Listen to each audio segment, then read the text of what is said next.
आपने कहा है कि दूसरी गैलेक्सी से जो आत्मा है, दूसरे यूनिवर्स से जो आत्माएँ हैं, वो हमारे ब्रह्मांड में क्रॉस करते हुए, हमारे सोलर सिस्टम को क्रॉस करते हुए हमारे पृथ्वी पे आई हुई है।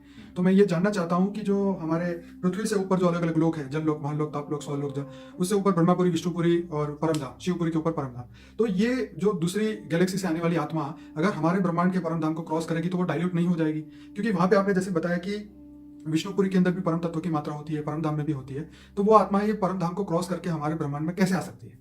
देखो ऐसा है, जब शिव कोई ब्रह्मांड बनाता है तो वो शिव निराकार आकारी बन के फिर चारों एक ब्रह्मांड के एक राउंड बना देता है कि हमारा ब्रह्मांड का राउंड है, और चारों राउंड परम तत्वों से भर देता है, परम तत्वों का एक राउंड बना देता है। ठीक है। और फिर उसके अंदर ये इतनी ब्रह्मांड की स्पेस हो गई। ठीक है। जैसे आप एक मकान बनाते हो पहले स्पेस बनाते हो ना कि इतनी स्पेस में मकान बनेगा, जी। तो इसी तरह आकारी रूप से वो स्पेस बनाता है, फिर वो ब्रह्मांड का सर्जन करता है। इसी तरह महाशिव भी एक गैलेक्सी आकाशगंगा की एक स्पेस बनाता है, और उसके अंदर फिर एक निराकार स्वरूप में एक संकल्प जोड़ता है, एक से अनेक पावर के टुकड़े होते हैं और वो शिव बन जाते हैं, अनंत आनंद शिव बन जाते हैं।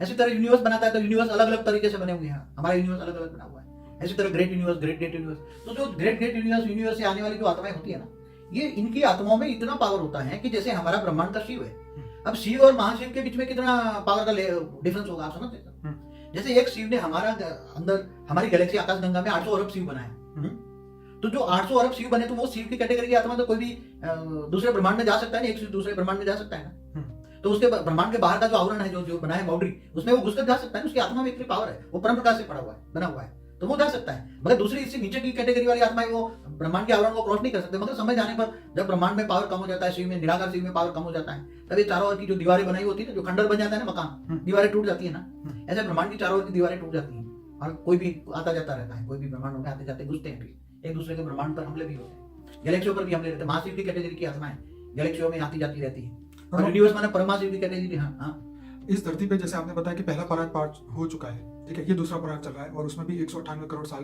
बीत चुके हैं। तो ये समय के दौरान जो है बहुत सारी आत्माएं आई होगी, बहुत सारी आत्माएं गई होगी। तो मतलब मेरा कहने का ये है कि जैसे आपने बताया कि इस धरती लोक का मनुष्य मृत्यु के बाद जल लोक, महल लोक, स्वर्ग लोक भी क्रॉस नहीं कर सकता, तो वो दूसरी गैलेक्सी की आत्माएं जो है यहाँ कैसे आएगी, ये देखो जैसे मैं बताऊँ आपको एक यूनिवर्स का एग्जाम्पल लो।